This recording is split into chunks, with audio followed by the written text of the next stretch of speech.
Hi masters మరియు మీకోసం ఛానల్కి స్వాగతం సుస్వాగతం. ముందుగా మన జగద్గురువైన బ్రహ్మర్షి పితామహ పత్రిజీ గారికి మన గురుమాతకు నా ఆత్మ ప్రణామాలు మాస్టర్స్. ఓకే మాస్టర్స్, ఈరోజు మన ఛానల్లోని 4 days వర్క్షాప్ జరుగుతుంది మాస్టర్స్. రామ్తా విజ్ఞానం. ఈ రామ్తా విజ్ఞానంలో ఆత్మజ్ఞానం అందించడానికి శేషు మేడం నర్సాపురం నుంచి వచ్చారు. మేడంని వెల్కమ్ చేద్దాం. నమస్తే మేడం, వెల్కమ్ మేడం. మనము రెండవ రోజున రామ్తా విజ్ఞానం గురించి తెలుసుకుంటున్నాము. ముందుగా బ్రహ్మ సుభాష్ పత్రి గారికి, స్వర్ణమాల పత్రి గారికి, నా చుట్టూ సరౌండ్ అయినటువంటి హాస్టల్ మాస్టర్స్ అందరికీ కూడా, ముఖ్యంగా రామ్తా మాస్టర్, రామ్తా విజ్ఞానం నా ద్వారా తెలియజెప్తున్నటువంటి రామ్తా మాస్టర్కి నేను ధన్యవాదములు తెలుపుకుంటూ హృదయపూర్వకంగా కృతజ్ఞతలు తెలుపుకుంటున్నాను. మనము ఇంతవరకు తెలుసుకున్నాము. ఇప్పుడు అంటే రామ్తా అంటే అర్థం ఏంటంటే దైవత్వంలోకి వెళ్తున్నట్లు అని అర్థం అనమాట. మనము ధ్యానం చేసి తెలుసుకోవాల్సింది ఏంటి, దైవత్వంలోకి ఎలా వెళ్ళాలి అన్న పాయింట్ అనమాట. నువ్వే ఒక దైవానివి అని నువ్వు ఎలా తెలుసుకుంటున్నావు, నిన్ను నీవు తెలుసుకో అన్న పాయింట్ గురించి నిన్నంతా చెప్పడం జరిగింది.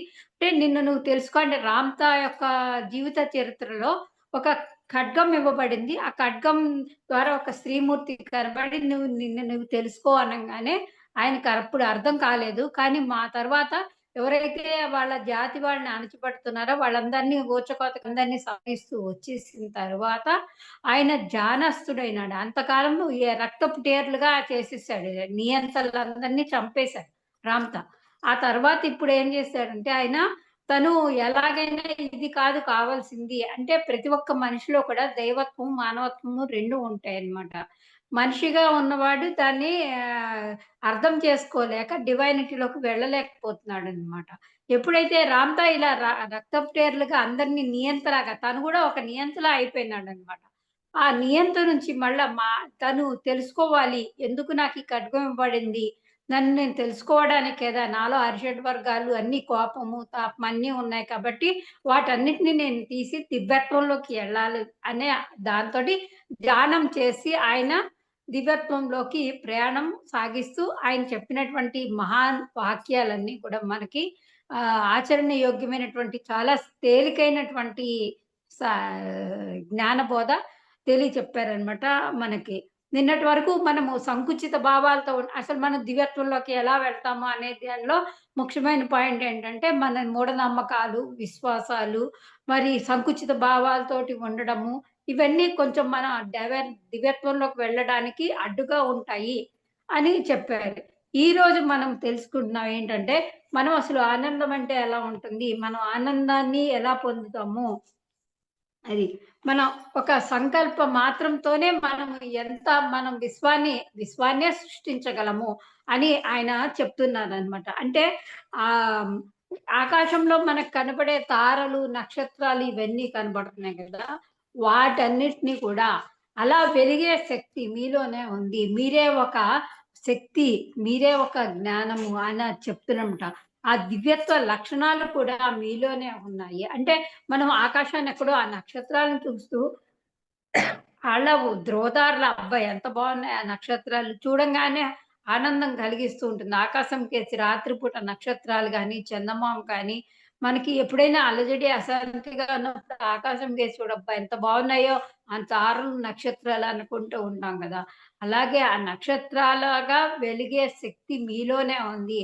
అంటే అంత కాంతి ఇప్పుడు మనకైతే చిన్నగా మిణుకు మిణుకు పడుతూ ఉండవచ్చు. కానీ అక్కడ ఏం జరుగుతుందంటే మనం పైకెళ్ళే కొలిది ఆకాశంలోకెళ్ళేది ఆ నక్షత్రాల కాంతి దేదీప్యమానంగా దివ్య తేజస్సుతోటి వెలుగొందుతుంటాయి. అటువంటి దివ్యమూర్తులు మీరు అని చెప్తున్నారనమాట రామ్తా అనమాట. అయితే ఇప్పుడు ఏదైనా మనకి ఈ దివ్యత్వాన్ని కూడా మనం ఎలా సాధిస్తామంటే, దివ్యత్వం కావాలనుకున్నాక ఆ దివ్యత్వాన్ని మనం ఎలా సాధించుకోగలుగుతామంటే అధికారం చూడండి, ఇప్పుడు మన పిల్లల్ని మనం కోపంగాను నాకు ఈ పని చేసి పెట్టు, అది చేసి పెట్టు అని గట్టిగా అరుస్తుంటే వాళ్ళు చెయ్యాలన్నా కూడా వాళ్ళు మనకేమీ చేయలేరనమాట వాళ్ళు. ఎందుకంటే మనం ప్రేమగా అడగట్లేదు, ఈ చిన్న చిన్న పని చేసి పెట్టు నాయన అనే భావంతోటి. అయితే మనం ఇప్పుడు ఆ దివ్యత్వంలోకి వెళ్ళాలి అనంటే కూడా మనని మనం తెలుసుకోవాలన్నా కూడా, ఆనంద స్థితిని పొందాలన్నా కూడా మనం ఎలా అంటే ప్రీతిగా అన్నమాట. ప్రీతిగా, ప్రేమపూర్వకంగా దాన్ని మనము తెలుసుకోగాలి, స్వీకరించాలి, ఆహ్వానించాలన్నమాట. ఇష్టం లేకుండా దేన్ని కూడా ఆహ్వానించకుండా ఉండకూడదన్నమాట. నీలో నీవు ఎప్పుడు ఉన్నట్లయితే గనక, నీతో నీవుగా ఉన్నట్లయితే గనక, నీకు అద్భుతమైనటువంటి అంటే ఎప్పుడూ నిన్ను నీవు నిందించుకోకు అన్నమాట. అంటే అర్థం ఏంటంటే, నిన్ను నీవు తక్కువ అంచనా వేసుకోవద్దు. నిన్ను నువ్వు ఎక్కువ నీవుగానే ఉండు. దేన్నైనా కూడా ఇష్టంగా స్వీకరించమని చెప్తున్నారంట. కొన్ని సందర్భాల్లో బాధ, దుఃఖం ఇలాంటివి కలిగినప్పుడు మనం ఏంటంటే వాటిని రిజెక్ట్ చేస్తాం.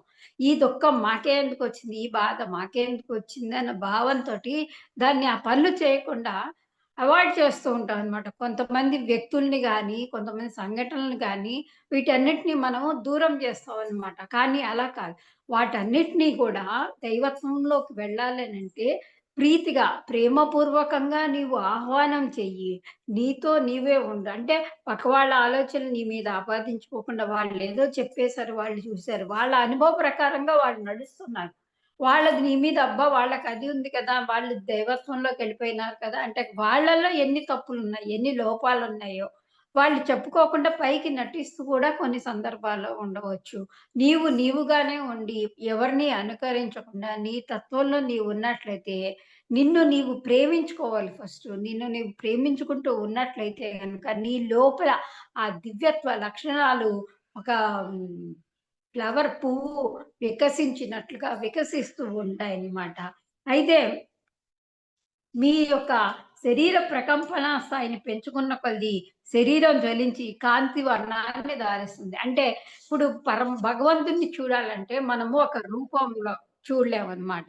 ఒక రూపంలో రూపనిమంగా చూడలేమనమాట. ఎందుకు చూడలేము? ఆయన్ని నామరూప రహితుడనమాట ఆయన. అందుకని జెప్పేసి మనం ఆయన్నెలా చూడాలి? కాంతి రూపంలో చూడాలనమాట. కాంతి అంటే ఏంటి? భగవంతుడు ఒక కాంతి స్వరూపంగా ఉంటాడనమాట ఎప్పుడు కూడాను.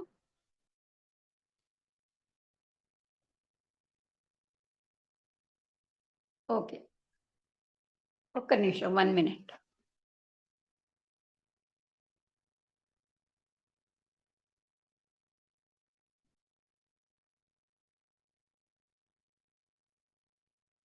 భగవంతుడు కాంతి స్వరూపంగా ఉంటాడనమాట. అంటే మనం కాంతిని కాంతిని మనలోకి ఇన్వైట్ చేస్తే గనక ఇన్వైట్ అంటే ఏంటి? మనం ఒక దేహధారణం కాదు. దివ్యాత్మ స్వరూపులము. ఆ దివ్యాత్మ స్వరూపాన్ని మనకెలా ఉంటుందంటే, దివ్యమైన ఆత్మ ఎలా ఉంటుందంటే, ఒక కాంతి రూపంతో నింపబడి ఉంటుందనమాట. కాంతి రూపంలో అంటే ఏంటి? మనకి రూపనామాలు లేనటువంటిది. అంటే మనం ఆ కాంతిని మనం ఎలా చూడగలుగుతాము? ప్రకంపన స్థాయిని మనం పెంచుకుంటున్న కొలది, మన ప్రకంపనలంటే ఏంటి? ఒక ఎనర్జీ ఫ్రీక్వెన్సీని మనం పెంచుకుంటున్న కొలది, మనలో దివ్యత్వం అనేది ప్రొకిసలాడుతుంటా. చూడండి ఒక వ్యక్తిని చూడంగానే దివ్య తేజస్సుతోటి వెలుగొందుతున్నాడు. ఆ వ్యక్తిలో దైవత్వం పుణికిసలాడుతుంది అని మనం ఎలా చెప్పగలుగుతామంటే, ఆ శక్తి కూడా మనలో ఉంటుంది కాబట్టే వాళ్ళని ఐడెంటిఫై చేయగలుగుతామనమాట. అందుకని గుర్తించగలుగుతాం. అంటే ప్రతి వాళ్ళు దివ్యాత్మ స్వరూపులే. ప్రతి ఒక్కళ్ళలో కూడా దివ్యమైనటువంటి జ్ఞానం ఉందనమాట. అంటే మనము దేహ స్వరూపంగా ఉన్నట్లయితే మామూలుగా అరిషడ్ వర్గాలు కామ, క్రోధ, లోభ, మోహ, మదమాత్సర్యాలతోటి నింపబడి ఉంటాము. ఆ క వాటికి లోనయిపోయి మనం గనక మన ప్రవర్తన కూడా అదే విధంగా ఉన్నట్లయితే గనక మనలో దివ్యత్వం మరుగున పడిపోతుందనమాట. అలా కాకుండా మన యొక్క ధ్యానం చేసి మన యొక్క ఎనర్జీస్ ఫ్రీక్వెన్సీ పెంచుకుంటున్న కొద్దీ ఏమవుతుందంటే, మన లోపల ఒక దివ్య తేజస్సు అనేది కాంతి రూపంగా వర్ణందాలుస్తుందనమాట. ఆ కాంతి మరింతగా ప్రకాశించి ఏమవుతుందంటే, హ్మ్, ఒక ఒక పెద్ద హ్మ్, ఎనా లైట్ బాండ్ అనమాట. కాంతి హ్మ్, ఒక ఫ్లడ్ లైట్స్ ఉంటాయి. మామూలు ఇంట్లో వెలిగే లైట్ల కన్నా ఫ్లడ్ లైట్స్ కొన్ని వేల కాంతులు మనకు కలిపి ఎంతవుతుందో, కోటాను కోట్ల కాంతి రూపం ఎలా ఉంటుందో, దాన్ని మనం మామూలు కళ్ళతోటి చూడలేమనమాట. ఆ దివ్య కాంతిని. అది సంతరించుకుంటూ ఉంటుందనమాట. ఎందుకు సంతరించుకుంటుందంటే, మనం దేహ స్వరూపం కాదు. మనము కాంతి స్వరూపము, కాంతి రూపధారులము అననమాట. అందుకని ఏమవుతుందంటే దేహానికైతే మరణం ఉంది గానీ, ఆత్మకి మరణం లేదు కాబట్టి వృద్ధాప్యం అనేదే లేదు మీకు. ఎందుకు లేదు అనంటే, వృద్ధాప్యం లేదు అనంటే, మీరు ఎప్పుడు గూడా నిత్య యవ్వనవంతులుగానే ఉంటారు. ఎందుకు ఉంటారంటే, కాంతి రూపధారణ. మీ ఫ్రీక్వెన్సీ అలా పెరుగుతూ ఉంటుంది. మీకు రోగము ఏమీ లేనటువంటి స్థితిలో మీరు నిలబడగలుగుతారు. ఎందుకు నిలబడగలుగుతారంటే, మీ ఆలోచన సంవిధానం విస్తృతమైపోతూ ఉంటుందనమాట. పెరిగిపోతూ ఉంటుంది. మీరు కాంతిని మీరు ఇన్వైట్ చేసుకుంటూ ఉంటారు. అంటే మీరు దేహంతోటి సంబంధం లేదు మీకు. అందుకనే దివ్యత్వంలో పుణికిపుచ్చుకున్న వ్యక్తులు మన పక్కనున్నా సరే, మన ఎనర్జీ, మన ఫ్రీక్వెన్సీ కూడా పెరుగుతూ ఉంటుందనమాట. జస్ట్ లైక్ ఉదాహరణ పత్రి గారవ్వచ్చు, లేకపోతే ఆ ప్లేసెస్‌లో ఉండే టెంపుల్స్ అవ్వచ్చు, ఏదైనా సరే అక్కడనమాట. మనకి కాలం అనేది కూడా ఒక భ్రమ లాంటిదనమాట. ఎందుకంటే భ్రమ అని ఎందుకు అంటున్నారంటే అసలు కాలం లేదు. కాలాతీత వ్యక్తులు అన్నమాట మనం. శాశ్వతంగా ఎప్పుడు కూడా మనం వర్తమానంలోనే ఉండాలి. అంటే మనం గతాన్ని గురించి ఆలోచిస్తూ ఉన్న కొలది మనలో ఏమవుతుంది మన శక్తి అంతా క్షీణిస్తూ ఉంటుంది. భవిష్యత్తు గురించి ఏం జరుగుతుందో అన్న బాధ, బెంగ ఉన్నట్లయితే అక్కడ కూడా శక్తి క్షేత్రము వృధా అవుతూ ఉంటుంది. ఇక్కడ వృధా అంటే ఏంటి అర్థము? మన ఆలోచన సంవిధానాన్ని ఏమవుతుందో, ఏంటో భయము, ఆందోళన వీటన్నిటితో కలిపి ఉంటుందన్నమాట మనకి. ఇప్పుడు దివ్యత్వము అంటే ఏంటి అనేది రామ్‌తా మనకి తెలియజెప్తున్నారు. అంటే దివ్యత్వము అంటే మనలో మనల్ని ఏమంటున్నారంటే దేవతల కన్నా మనము దేవతలంటే ఒక గొప్పతనాన్ని ఆపాదించుకుంటాం. మనకంటే బాగా వాళ్ళు గొప్పవాళ్ళు. ఒక హ్మ్. దేవుడిని గాని, దేవతలను గాని, స్వరూపాలను గాని అవన్నీ కూడా ఒకానొక టైంలో వాళ్ళు భూమాతని సెక్యూర్ చేయడానికని భూమి మీదకి వచ్చినటువంటి ఎనర్జీ బాండ్స్ అన్నమాట. మీరు దేవతలకు దేవతల కన్నా మహోన్నతులు, మానవులు మహోన్నతులు అని చెప్తున్నారంట. ఎందుకంటే మనము మనం కూడా దేవతలము అయినట్లయితే పరిపూర్ణ మానవత్వం అవుతుంది. అంటే ఏంటి? మనము దేవతల స్థితికి ఎదగగలగాలి. వాళ్ళే గొప్పవాళ్ళు కాదు. మీరు కూడా మహోన్నతమైనటువంటి అంత సంతరించుకున్న ప్రజ్ఞ మాత్రమే. ఇప్పుడు చూడండి, ఈ చిన్న భావన మనలోకి ఇమ్మడీకృతం అవ్వాలంటే, ఇప్పుడు నాలో ఒక ప్రజ్ఞ ఉంది. మీలో ఒక ప్రజ్ఞ ఉంది. అందరిలో ప్రతి ఒక్కళ్ళలో ఒక ప్రజ్ఞా పాటవాలు విరాజిల్లుతూ ఉంటాయి. ఆ ప్రజ్ఞా పాటవాలు నాకే తెలుసు, నా వల్లే ఇదవుతుంది, నేనే గొప్పదాన్ని అన్న భావన మనలో కలిగినట్లయితే గనక, అది చాలా తప్పవుతుందనమాట. నాలాగే వాళ్ళు కూడా ఆత్మాభివృద్ధి కోసం జన్మ తీసుకున్నారు. వాళ్ళు కూడా గొప్పవాళ్ళే అనే భావన మనలోకి రానిచ్చినట్లయితే, అంటే ఒక్కొక్క మెట్టు మనం ఎక్కుతూ దివ్యత్వాన్ని సంతరించుకోవాలనమాట. అంటే ఇప్పుడు ఒక పరమాత్మకి, ఒక భగవంతుడికి మంచివాడని ఉండదు, చెడ్డవాడని ఉండదు. దూషణ, భూషణలు కూడా ఏముండవు. ద్వంద్వాలనేది ఉండదు. ఏకత్వంలో ఒకే స్థితిలో నిలబడుతూ ఉంటారనమాట.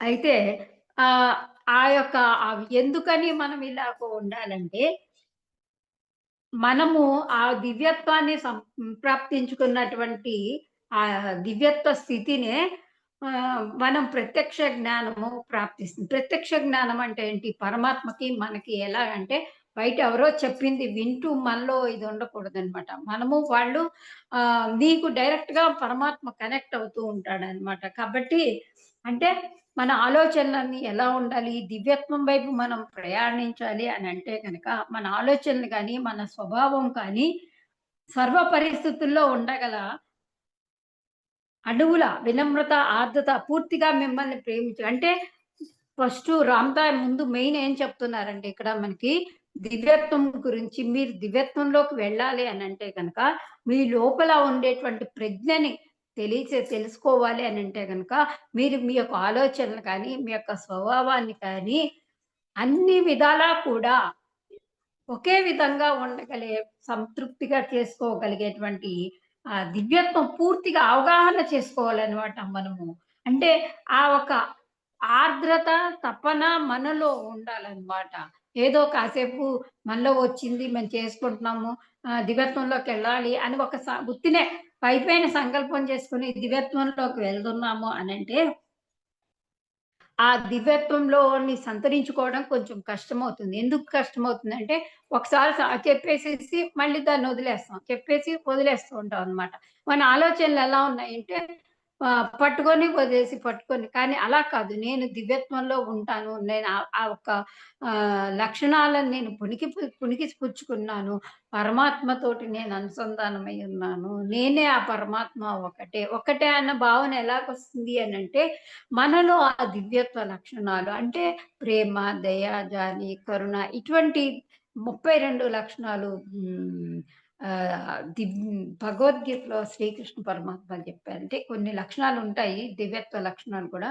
ఆ లక్షణాల్ని మనం కలిగి ఉన్నట్లయితే గనుక డివైనిటీలో ఉన్నట్లే లెక్కనమాట. అయితే అది పూర్తిగా మనం అవగాహన చేసుకోవాలంట. అవగాహన లేకుండా మనకేది వెళ్ళదు. ఇటువైపు వెళ్ళాలి, ఈ దారిలో వెళ్ళాలి, ఈ దారిలో వెళ్ళాలి అని మీకొక క్లారిటీ అనేది రావాలన్నమాట ముందర. ఏ విధంగా వెళ్తే మనం ఆ దివ్యత్వంలోకి వెళ్ళగలుగుతాము? ఏ విధంగా వెళ్తే మనం మానవత్వంలో ఉంటున్నాము? మానవత్వం కూడా గొప్పదే. దివ్యాత్మ స్వరూపులుగా మీరు ఉంటున్నారు కాబట్టి. అప్పుడు ఈ ఎందుకంటే దేవతలు కూడా మన పురాణాల ఇతిహాసాలు కొన్ని చూసినట్లయితే, ఆ దేవతలు కూడా మానవ స్వభావాన్ని మానవ రూపంలో ధరించి ఈ ఇక్కడ శక్తివంతులుగా ఉన్నారన్నమాట. మానవాకృతిలో పరిమితంగా జీవిస్తూ ఆ దేవతల్ని ఈ దేవతలు అంటే మనం ప్రతి దాన్ని కూడా మనము గ్రహిస్తున్నాం అన్నమాట. మనం మానవులుగా పుట్టి దివ్యమైనటువంటి దివ్యాన్ని ఎలా వెళ్ళాలి అనేది మనం ప్రయత్నం చేస్తూ దివ్యత్వం వైపు నడుస్తున్నాం అన్నమాట. ఆ దేవతలకు కూడా సాధ్యం కాదుట. వాళ్ళు కూడా మళ్ళీ తిరిగి మానవ రూపాన్ని సంతరించుకొని మళ్ళీ వాళ్ళు ప్రాక్టికల్స్ చేస్తూ ఉంటారంట. మళ్ళీ డివైనిటీలోకి వెళ్ళాలి. ఎలా వెళ్ళాలి? ఎలా వెళ్ళాలి? అన్న భావన చేస్తూ ఉంటారనమాట. మానవతతో జీవించడం ఎంతో గొప్ప అవకాశం. నిజంగా ఒక దివ్య జీవనం. ఎందుకంటే నాకెందుకొచ్చింది ఈ జీవితము? నేనెందుకు ఇన్ని కష్టాలు పడుతున్నాను? నేనెందుకు ఇన్ని బాధలు పడుతున్నాను? ఇటువంటి ఆలోచనలు లేకుండా దేవుడు ఎవరంటే విశ్వాన్ని సృష్టించాడనే ఒక నమ్మకం ఉంటుంది. కానీ అవన్నీ కూడా అనుభూతుల రూపంలో అంతరాత్మలో ప్రతిష్ఠించిన ఆలోచన మూలమైన సంకల్పంతోటి విశ్వాన్ని, సర్వస్వాన్ని, బ్రహ్మాండాన్ని సృష్టించింది కూడా మీరే. అంటే అర్థం ఏంటంటే మీ యొక్క ఆలోచన సంకల్పంతోటి ఈ విశ్వాన్ని సృష్టించింది కూడా మీరే అని చెప్తున్నారు. ఎందుకంటే దాన్ని సృష్టించింది దేవుడు కాదు అనంటే అర్థం ఏంటంటే మీరే ఆ పరమాత్మ స్వరూపులు. వాళ్ళకంటే మీరు గొప్పవాళ్ళు కాదు, తక్కువ వాళ్ళు కాదు. మీకంటే అన్యమైనది ఏది లేదు అని అన్నమాట. మీరు ఈ కాంతి జీవులంటే ఎవరంటే దె దైవత్వం డివైనిటీ అంటే దేవుళ్ళు, దేవతలు వీళ్ళు కాంతి స్వరూపంలో ఉంటారనమాట. ఒక రూపము ఏమీ ఉండదు కాబట్టి వాళ్ళకి సృష్టించే భౌతిక రూపం లేదనమాట. వాళ్ళకి ప్రత్యేకంగా ఒక భౌతిక రూపం లేకుండా కాంతి రూపంలో ఉంటారు. కాబట్టి మనము ఏ రూపాన్ని కోరుకుంటున్నామో ఆ రూపానిగానే మనం తయారవుతారు. కాబట్టి మీరు ఏ రూపాన్ని కావాలనుకుంటున్నారో ఆ రూపంలో వస్తున్నారనమాట. ఇప్పుడు రామ్‌తామని మనకి ఇంకా చెప్తున్నారేంటంటే, మీరే దేవుళ్ళు. ఆలోచన అనేది అన్నిట్లలోనూ చొచ్చుకొని పోయి, ఓ అనంత వేగ తరంగం సునాయాసంగా పయనించగల అత్యంత సూక్ష్మ ప్రకంపనము. అంటే ఒక ఆలోచన. ఆలోచన అంటే ఏంటి? ఏదైతే నువ్వు సృష్టి చేయాలనుకున్నావో, ఏదైతే నువ్వు క్రియేటర్ అవ్వాలనుకుంటున్నావో, నీవు కావాలనుకున్న దాన్ని సృష్టించగల శక్తి, స్థితి, జ్ఞానము నీలోనే ఉంది. అంటే ఆ ఆలోచన ఎలా వేగంగా వెళ్ళిపోతూ ఉంటుందనమాట. అదొక తరంగం రూపంలో హ్మ్. సూక్ష్మాతి సూక్ష్మ ప్రకంపన స్థాయన్నమాట. ఇప్పటికిప్పుడు మీరు ఆలోచించి చూడండి. నేనిక్కడ కళ్ళు మూసుకొని కూర్చున్నానంటే హిమాలయాలకు కూడా ఎందుకంటే నేను హిమాలయాలకు వెళ్ళాలి అని ఒక థాట్‌ని రిలీజ్ చేశాననుకోండి. నా హృదయంలో, నా మనస్సులో ఆ హిమాలయాలకి సంబంధించిన ఆలోచన గాని, హిమాలయ పర్వతాలు ఎలాగుంటాయి, ఆ విజువలైజేషన్ మన లోపలికి వస్తుందనమాట. మరి కాంతి దేహ రూపురాలుగా ఉంటున్న ఆలోచనామూర్తులైన దేవుళ్ళనమాట. ఎందుకంటే మీరే దేవుళ్ళని ఎందుకు చెప్తున్నారు? మీరు చేసే ప్రతి ఒక్క ఆలోచన కూడా దివ్యత్వంలోకి వస్తుంది. కాబట్టి మీరు ఆ ఒక ఆలోచనామూర్తులే మీరు దేవుళ్ళనమాట. అంటే ఒక పువ్వు పరిమళాన్ని, ఒక వృక్షం సువాసన అంటే ఒక పువ్వుందనుకోండి, ఒక పుష్పం ఉందండి. ఆ పుష్పము తన సువాసనని తాను చూసుకోగలదా? మనం ఆస్వాదిస్తామే గానీ, ఆ ఒక ఆస్వాదన పువ్వుకి పువ్వే తెలుసుకోలేదనమాట. అలాగే ఒక చెట్టుంది. ఆ చెట్టు తన స్పర్శని తను ముట్టుకొని చూసుకోగలదా? లేదు. అలాగే రాళ్ళలో ఒక కాఠిన్యం అనేది ఉంటుంది. ఆ కాఠిన్యాన్ని మనము ఆహ్, చూడగలమా? గుర్తించగలమా? అంటే అనుభవించలేమనమాట. అవేమి కూడా వాటిని అనుభవించే శక్తి, స్థితి ఏమీ లేదనమాట. ఎందుకంటే అలాగే దేవుళ్ళు కూడా ఒక కాంతి రూపధారులుగా ఉంటారు కానీ వాటిని సృజించే శక్తి లేదనమాట. తనకన్నా తక్కువ ప్రకంపన స్థాయి సాంద్రతను, మహాసూక్ష్మ ప్రకంపనలు, విస్తృతమైన ఆలోచనలు గుర్తించుట అసాధ్యము. అంటే తనకన్నా తక్కువ ఇప్పుడు మీరు హయ్యర్ ఫ్రీక్వెన్సీ, హయ్యర్ ఎనర్జీస్‌లో ఉన్నారనుకోండి. అప్పుడు దాని యొక్క సాంద్రత, మందడం అంటే చాలా సూక్ష్మాతి సూక్ష్మమైనటువంటి ప్రకంపనలు, విస్తృతమైన ఆలోచనని గుర్తించడం అసాధ్యం అన్నమాట. అంటే ఏంటి? మీరు మీకన్నా తక్కువ స్థాయి కలిగినటువంటి మీకంటే తక్కువ స్థాయి కలిగినటువంటి సూక్ష్మ ప్రకంపనలు, విస్తృతమైన ఆలోచనను కూడా గుర్తించడం అసాధ్యమవుతుంది. ఎందుకు అసాధ్యమవుతుంది?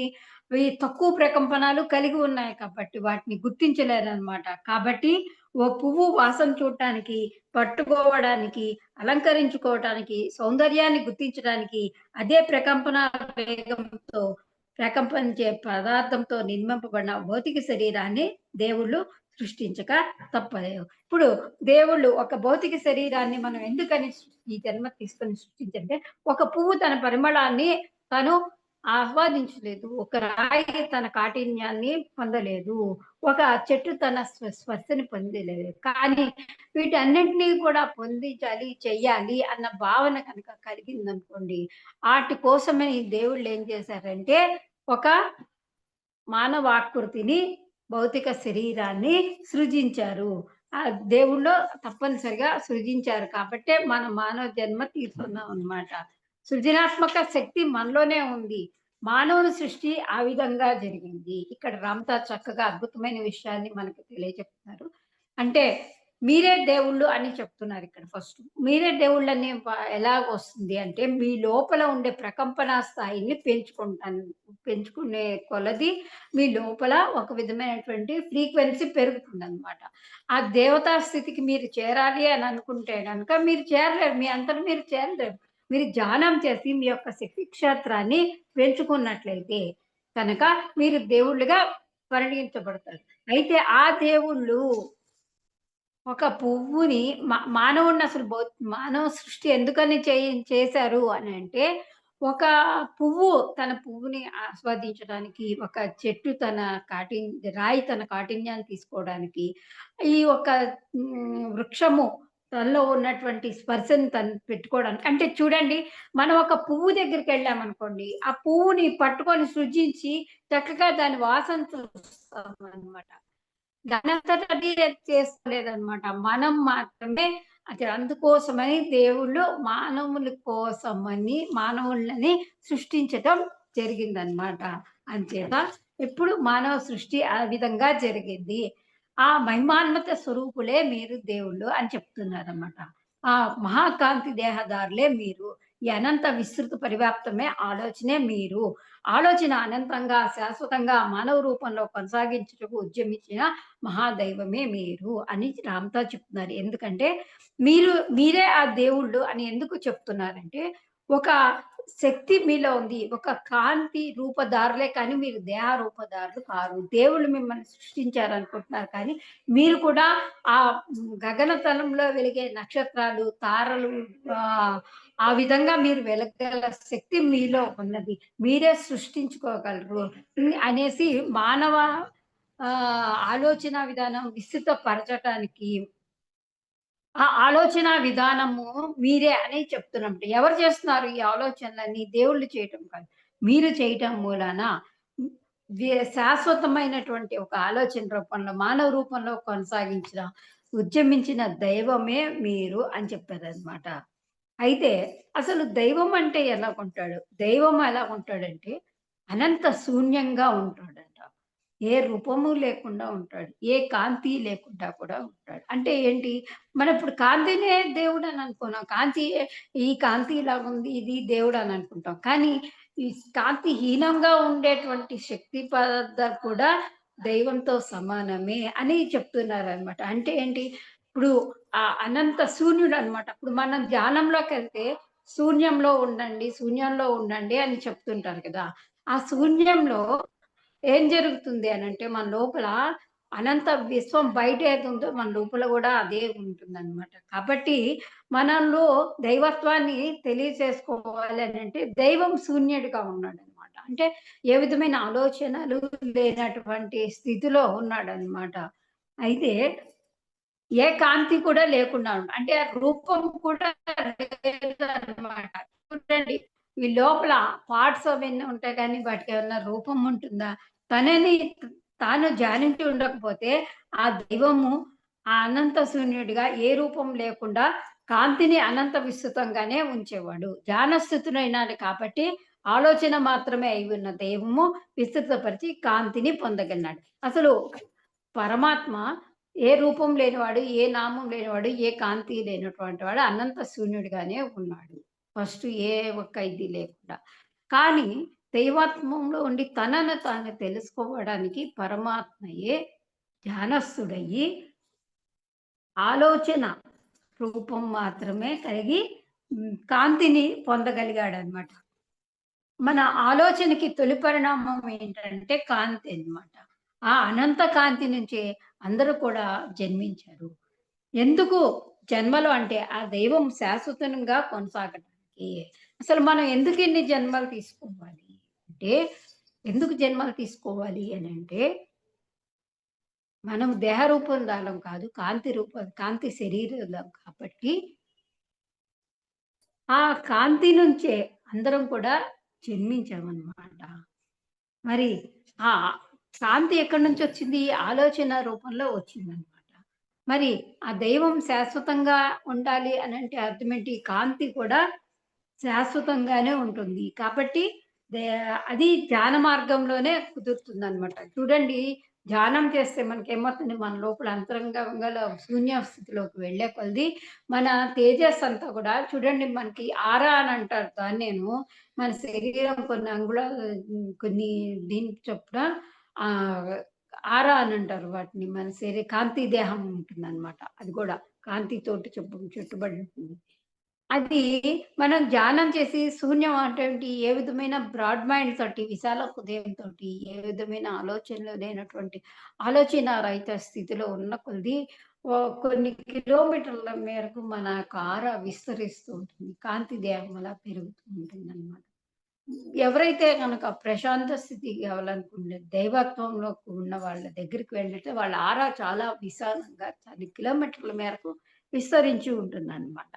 దేహానికి మీరు అతీతులు అని అంటున్నారు. అంటే మీరు దేహ స్వభావంలో లేరు. ఆత్మ స్వరూపములుగా ఉన్నారు. ఆత్మ ఎలా కాంతి రూపంలో ఉంటుంది కాబట్టి. కానీ మీరు అత్యంత దివ్యులే అని చెప్తున్నారు. దివ్యులంటే ఏంటి? మీరు మానవాతీత వ్యక్తులు. మానవ దేహం ధరించిన దేవుళ్ళనమాట. దేవుళ్ళకి కూడా కొన్ని ఆహ్, ఆ శక్తి క్షేత్రం అనేది ఉంటుంది. వాళ్ళను ఆపాదించుకునే కాంతి స్వరూపాన్ని విస్తరింప చేసుకోవటం వలన వాళ్ళు దివ్యులుగా కనబడుతున్నారు. కానీ మీరు కూడా ఆ దైవంతో సమానమే. మీరు ఆ దైవము ఇద్దరు ఒకటే అన్న భావన చేస్తుంటారనమాట. ఆ దివ్యత్వాన్ని మీరు ప్రేమతో గ్రహించడానికి ప్రియంగా స్వీకరించండి మీ దివ్యత్వాన్ని. ఇంకా రాంతా ఇక్కడ ఎక్సలెంట్‌గా చెప్తున్నారండి. మనము దివ్యత్వంలోకి ప్రయాణం సాగించాలి. జీవితంలో ప్రతి దాన్ని కూడా ప్రియంగా, ఇష్టంగా స్వీకరించమని చెప్తున్నారిక్కడ. అంటే మళ్ళీ మీరు పునరాగమనం చెయ్యాలంటే, మళ్ళీ మీరు దివ్యత్వంలోకి ప్రయాణం చేసి మానవత్వంలోంచి దివ్యత్వంలోకి ప్రయాణం సాగించాలంటే, అసలు పుట్టుకతో మీరు దివ్యులన్న విషయాన్ని మీరు గ్రహించారు. ఆ గ్రహించే టైంకి రాలేదు కాబట్టి ధ్యానం చేస్తూ దాన్ని విశాల హృదయంతోటి, బ్రాడ్ మైండ్‌తో తెలుసుకుంటున్నారు కాబట్టి మీరు మీ జీవితంలో ఏదైనా రానివ్వండి. అంటే మనము ఎంతోమంది చెప్పారు. కష్టమొచ్చినా, బాధొచ్చినా, దుఃఖమొచ్చినా, ఆనందమొచ్చినా దేన్నైనా సరే మీరు ఇష్టంగా స్వీకరించండి. అంటే ఒక దైవానికి ఒక ఏమంటే ఆ తేడాలుండవు చూడండి. స్థితప్రజ్ఞ స్థితి అంటారు. శీతోష్ణ సమదుఃఖ ఎంత ఎండలో బాగా ఎండ కాసిన వాళ్ళు సమత్వ స్థితిలో ఉంటారు. యోగులు, ఋషులు వీళ్ళందరూ చలిని గూడా లెక్క చెయ్యరు. నిప్పుని కూడా. హ్మ్. అలాగనమాట. మీరు ప్రతి దాన్ని కష్టమొచ్చినా, బాధొచ్చినా దేన్నైనా సరే మీరు ఇష్టంగా, ప్రీతిగా స్వీకరించాలి. దైవాన్ని గ్రహించి, అర్థం చేసుకొని, అనుభవించే ఏకైక మార్గం కూడా చెప్తున్నారు రాంత. అంటే మీరసలు ఒక దైవాన్ని తెలుసుకోవాలన్నా, అసలు మీరెవరో మీ గురించి తెలుసుకోవాలన్నా, మీ లోపలున్న మా దైవత్వాన్ని కలుసుకోవాలన్నా, దైవాన్ని కలుసుకోవాలన్నా కూడా ఒక విషయము, ఒకే ఒక మార్గం చెప్తున్నారు రాంత. ఏంటంటే మిమ్మల్ని మీరు గ్రహించి, అర్థం చేసుకొని, అనుభవాన్ని పొందడం మాత్రమే. ఇక్కడ రామ్‌తా ఏం చెప్తున్నారంటే, మిమ్మల్ని మీరు గ్రహించటం. అంటే ఏంటి? ప్రతి విషయంలో గూడా మీరు ఎట్లా ప్రవర్తిస్తున్నారు? ఏ విధంగా ఉంటున్నారు? ఏ విధంగా మీరు నడుచుకుంటున్నారు? మీరు అనుకుంటాం మనము నాకు కోపం లేదండి. నాకు అరిషడ్ వర్గాలు లేవండి. అసూయ లేదండి. అహంకారం లేదండి. నేను అన్నిటిని జయించేసానండి. అని ధ్యానం చేస్తే వస్తాయి. అన్నీ ఆటోమేటికల్ నువ్వు ఏది కోరితే అది నీకు సాధ్యమవుతుంది.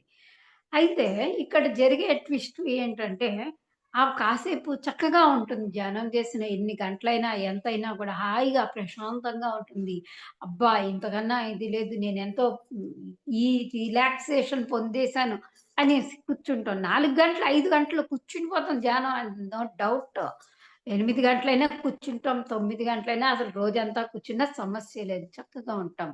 ఆ శక్తిని మనం తీసుకుంటున్నాం. విశ్వశక్తిని తీసుకుంటున్నాము. మనల్ని మనం గ్రహించుకోవాలి ఎప్పుడు కూడా. ధ్యానం చేయటం ఒక ఎత్తైతే, రెండో చేత్తోటి మనం మనల్ని గమనించుకుంటూ ఉండాలి.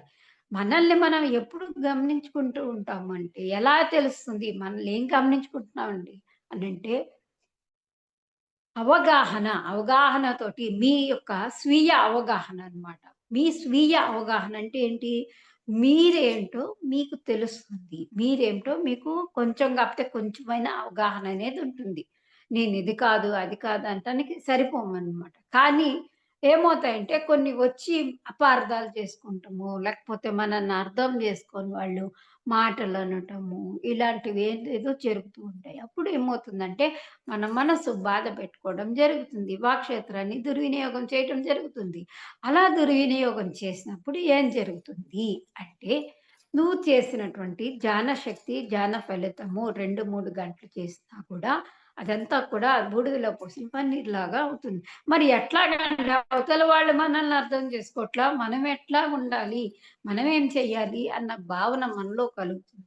కానీ రామ్‌తా ఏం చెప్తున్నారంటే ఇక్కడ ఒక అనుభవం మీకు కలుగుతూ ఉంటుంది. ఇప్పుడు మీ తప్పు లేకుండా మిమ్మల్ని ఎవరైనా అన్నారు. అదొక అనుభవము.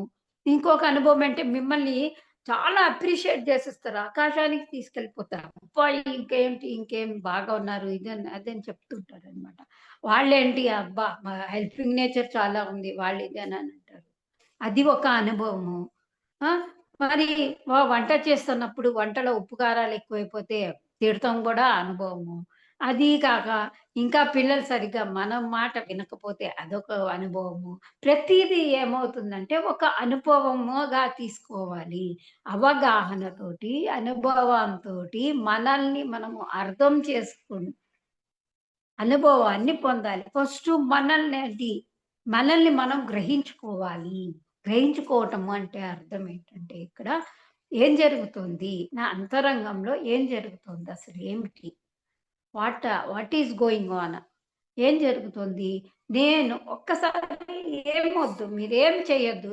సింపుల్ టిప్పు, టెక్నిక్ అన్నమాట. ఏం చేయొద్దు. ధ్యానాలు గంటల తరబడి చేసినా ఇట్లనే ఉంటుంది నా మైండు. ఏమి మారట్లేదు. ఇంకా ధ్యానం ఎందుకు చేయాలన్న నెగెటివ్ కూడా వస్తా ఉంటుంది ఒక్కొక్కసారి కొంతమందికి. ఏమి చెయ్యొద్దు. ఏదైనా వచ్చినా కొంతో గొప్పో శక్తి క్షేత్రం మన లోపలికి ఆటోమేటికల్లీ ఉంటుంది. ప్రతి వాళ్ళకి శక్తి అనేది ఉంటుంది. దాన్ని వృధా చేసుకుంటా, దాన్ని సేవ్ చేసుకుంటా ఉండాలి. బ్యాంక్‌లో డబ్బులెలా దాచుకుంటామో, నీ శక్తిని కూడా నీవలాగా సేవ్ చేసుకుంటూ ఉండాలి. ఎలా సేవ్ చేసుకోవాలి అనంటే, నీవు మంచి ఒక ఆహ్, కళ్ళు మూసుకొని ఒక్క నిమిషం అలా మూసుకొని, నా లోపల ఏం జరుగుతుంది? నేను ఏం చేస్తున్నాను? నేనేంటి? అని మీరు ఒక అవగాహన, గ్రహింపు చేసుకోవాలనమాట. ఓహో! ఇప్పుడు అంటే నాకు కోపమొచ్చింది గదా! ఓకే. నేనేదో ఒకప్పుడు అనుకున్నా కోపం నాకు లేదు. అంత హాయిగా ఉంది అనుకున్నాను కదా! లేదు. కోపం ఉంది నాకు అని మిమ్మల్ని మీరు అంగీకరించండి ఫస్ట్ ఆఫ్ ఆల్. ఎప్పుడైతే మనల్ని అంగీకరిస్తుంటామో, అదొక అనుభవం కింద మారి, మళ్ళీ రిపీట్ అయినప్పుడు, మనకి మెమరీ పవర్ లాగా అదొక గుర్తు వస్తూ ఉంటుందనమాట. ఓహ్! నేను దీన్ని దాటగల శక్తి నా దగ్గర ఉంది. పాజిటివ్ చెప్పుకోవాలి. అబ్బా! ఎప్పుడు ఇంతే కోపం మారదు, ధనం మారదు, ఇది మారదు, ఏమి మారదు, నేనే మారలేనని అనుకుంటే, రామ్‌తో ఒక పదం చెప్పాడు. అప్రిషియేట్ యువర్ సెల్ఫ్ ఫస్ట్ అభినందించుకోమన్నారు మిమ్మల్ని. మిమ్మల్ని మీరు అభినందించుకుంటే, మీ ఆత్మకి మీరు గౌరవం ఇచ్చుకున్నట్లే లెక్క. అలా కాకుండా ఇంత ఇంత చండాలంగా ఉంది, ఇలాగుంది, ఏంటి వాళ్ళెవరో అర్థం చేసుకోరు నన్ను అనే భావన కాకూడదు. ప్రతీదీ ఒక అనుభవం కింద ఉంటుంది. అలాగే కోపమే కాదు, అసూయ వాడేదో కొనుక్కున్నాడని, అహంకారము, నాకన్నా గొప్పవాడు లేడని, అవన్నీ కూడా మానవ సహజమైనటువంటి లక్షణాలు. ఇప్పుడు మనం ఏం చేస్తున్నాము, దాన్ని టర్నింగ్ తిప్పుతున్నాం. టర్నింగ్ పాయింట్‌లోకెళ్ళి దివ్యత్వంలోకి మాట్లాడుతున్నాం. నువ్వు దివ్యత్వంలోకి వెళ్ళాలి అంటే వీటిని జయించాలి, జయించాలి, నాకివున్నాయి, అవున్నాయి అనేసి ఇలాగ ఆలోచించుకుంటూ పోతూ ఉంటే జన్మ అయిపోతూ ఉంటుంది. అలా కాదు. అలా కాకుండా మిమ్మల్ని మీరు అవగాహన చేసుకోండి. గ్రహించుకోవాలి. ఓహో! నేను ధ్యానం చేస్తాను. ధ్యానం చెయ్యకపోయినా గూడా నాకిలా ఉన్నాయి కదా! దీన్ని దాటాలనుకుంటున్నాను. నేను నిన్ను గౌరవిస్తున్నాను. ఆ కోపాన్ని గౌరవించండి. అహంకారాన్ని గౌరవించండి. గర్వాన్ని గౌరవించండి. అదంతా మీరే కానీ, మీ లోపలున్న ఆలోచనలే కానీ బయట నుంచి ఏమి కాదు కదా! సో, మీ లోపలున్న వాటిని, మీ ఆలోచనలన్నిటికి రెస్పెక్ట్ ఇవ్వండి. గౌరవం ఇవ్వండి ఫస్ట్ ఆఫ్ ఆల్. ఆ గౌరవం ఇచ్చినప్పుడు ఏం జరుగుతుందంటే, అవి మీకు గివ్ రెస్పెక్ట్ అండ్ టేక్ రెస్పెక్ట్‌లా అవి చక్కగా అణచటం కన్నా, చక్కగా మనకు అనుకూలంగా అవతల వ్యక్తుల ఎనర్జీ ఎందుకంటే, మన ఫ్రీక్వెన్సీ పెంచుకుంటూ ఉండాలి. ఫ్రీక్వెన్సీ అంటే ఇక్కడ ప్రకంపన స్థాయిని పెంచుకున్న కొద్దీ ప్రకంపన స్థాయి మనకి ఎలా పెరుగుతుంది అంటే, ధ్యానం చేస్తే ప్రకంపన స్థాయి పెరుగుతుంది. కానీ ఇక్కడ రివర్స్ లాగా ధ్యానం చేసినా కూడా మాకివి వస్తున్నాయి, అవి వస్తున్నాయని కంప్లెయింట్ వస్తుంది. Don't complaint, no complaint, no judgement అని పత్రిక సార్ గారు చెప్పారు కాబట్టి, వాటిని కంప్లెయింట్ చేయకుండా కాంప్లిమెంట్‌గా చక్కగా అప్రిషియేట్‌గా ఓకే. ఉన్నావు కదా! నువ్వున్నావు. నాలో ఉన్నావు. నా థాట్‌లో ఉన్నావు. నా ఆలోచనలో ఉన్నావు. నేను నీకు రెస్పెక్ట్ ఇస్తున్నాను. నువ్వు నాతో ఫ్రెండ్‌షిప్ చేసుకొని చక్కగా వాడితో ఫ్రెండ్‌షిప్ చేయండి. ప్రేమపూర్వకంగా మాట్లాడండి. మీ ఇన్నర్ చైల్డ్ లాగా ట్రీట్ చేయండి. మనం సరదాగా ఉందాము, హాయిగా ఉందాము, అవతల వ్యక్తి ఇలా అన్న పాయింట్‌లోంచి దాన్ని డైవర్షన్ తీసుకెళ్ళండి. కోపం అన్నదాన్ని డైవర్షన్ చేస్తే మీరు మారిపోతారు. దివ్యత్వంలోకి, ఎంట్రన్స్‌లోకి గేట్ దాకా వచ్చిన వాళ్ళు లోపల తాళం తీసుకొని వెళ్ళలేము. ఆ తాళం గూడా మన చేతిలోనే ఉంది. మన heart is the open heart. Open heart your lovable ప్రేమతత్వాన్ని పెంచుకోవడానికి. ఎప్పుడైతే ఏదైనా అలా వచ్చిందో ఆలోచన వస్తుంటే గనక వాటిని ప్రేమించి వాటిని చక్కగా నువ్వు నాకిలా ఉన్నావు. నువ్వు ఫ్రెండ్‌వి. ఫ్రెండ్స్ అయితే ఒప్పుకుంటారు. ఎలా ఉన్నా వాళ్ళని మనం యాక్సెప్టెన్స్ ఫస్ట్ ప్రాబ్లమ్ ఎక్కడంటే అసలు ప్రాబ్లమ్ అన్న పదము లేదు. కానీ ఏంటంటే వాటిని ఏం చేయాలి మనం వాటిని అధిగమించడం కాదు. వాటిని కావాల్సింది చేసుకోవాలంటే దివ్యత్వంలోకి ప్రయాణం సాగించాలి అంటే వీటిని మనము ఫ్రెండ్‌షిప్ చేసుకుంటూ చక్కగా వాటితోటి నడవాలి. అప్పుడు మనకేమవుతుంది గ్రహింపు శక్తి, గ్రహణ శక్తి పెరుగుతుంది. నేనెట్లా ఉన్నాను అన్న ఎప్పుడైతే నీలో గ్రహణ శక్తి పెరుగుతుందో, నీకు ఒక అనుభవం వచ్చినప్పుడు, ఆ అనుభవం నుంచి నువ్వు ఏం నేర్చుకోవాలి అనేది తెలుసుకుంటావనమాట. చూడండి. ఆత్మానుభూతితో మిమ్మల్ని మీరు తెలుసుకున్నప్పుడే ఆ దైవాన్ని గ్రహించగలుగుతారు. ఇక్కడ ఆత్మానుభూతి అనంటే అర్థం ఏంటంటే మీతో మీరు ఉండటం. మీతో మీరు మమేకం అవ్వటం. మీతో మీరు మమేకం అవ్వటం అంటే ఏంటి? పక్క వాళ్ళ ఆలోచనలకు కానీ, పక్క వాళ్ళ దీనికి కానీ, ప్రలోభానికి కానీ, దేనికి లొంగకుండా ఉండడం అన్నమాట. ఏదో క్లాస్‌కెళ్దాం అనుకుంటావు, ఏదో విందాం అనుకుంటావు, ఏదో ఎక్కడికో వెళ్ళాలి, చేయాలనుకుంటావు. కానీ ఏం జరుగుతుందంటే, ఇవాళ సినిమాకెళ్దాంలే ఇవాళ, లేకపోతే ఏదో మార్కెట్‌కెళ్దాంలే, నాకు సహాయం చెయ్యి అన్న పాయింట్‌లోకి వెళ్దాం అన్నమాట. అప్పుడు అలా కాకుండా మీ సోల్ ఏం చెప్తుంది అన్న పాయింట్ గనుక మీరు తెలుసుకున్నట్లయితే, ఆ దైవాన్ని మీరు గ్రహించగలుగుతారు. ఆ తర్వాత నిశ్చయంతో మీరు నేను ఆ దైవము అని ఒకటే అని తెలుసుకోగలుగుతారు. మీరు దైవంగా ఉండాలంటే అంటే ఎప్పుడు మీరు తెలుసుకోగలుగుతారు అంటే, నేను దైవము ఒకటి అన్న భావన మీలో ఎప్పుడు గ్రహింపు శక్తిలోకి వస్తుందంటే, వస్తున్న ప్రతి అనుభవాలన్నీ, ప్రతి ఒక్క ఆలోచనలన్నింటినీ గౌరవించుకుంటూ, మీతో మీరు ఉండుటూ, మీ ఆలోచనలు అన్నీ గూడా ఆత్మానుభూతితోటి ఆస్వాదించాలనమాట. ఇది నా సోల్ చెప్తోంది. ఈ సోల్‌కి నేను రెస్పెక్ట్ ఇవ్వాలి కదా! అలానే కోపానికి, దీనికి కాదు. మీరు ఒక్క నిమిషం మాత్రమే అందులో ఉండి అలా దాటుకుంటూ వెళ్ళిపోవాలనమాట. మరి మీరు దైవంగా ఉండాలి అనంటే గనక, మీరు అనంత శూన్యులుగానే, ఓ అపరిమితులుగానే, సృజనాత్మకంగానే, స్వేచ్ఛగానే, ఓ ప్రవాహంగానే, ఓ ప్రశాంత నిశ్శబ్దంగానే, ఓ ఆనందంగానే ఉంటారు. అంటే మీరు ఒక దైవంగా ఉండాలంటే, ఏ విధమైనటువంటి ఆలోచనలు చేయనటువంటి స్థితి. అంటే ఏంటి? At the time Nick of the చాలా ఈజియెస్ట్ వే ఎలాగంటే, మనం అర్థం చేసుకోవాల్సింది రామ్‌తా నాలెడ్జి మనకి విశాలంగా, బ్రాడ్‌గా, ఎక్కువగా అపరిమితుడు, అనంతుడు, శూన్యుడు, దైవం ఇలాగుంటాడు.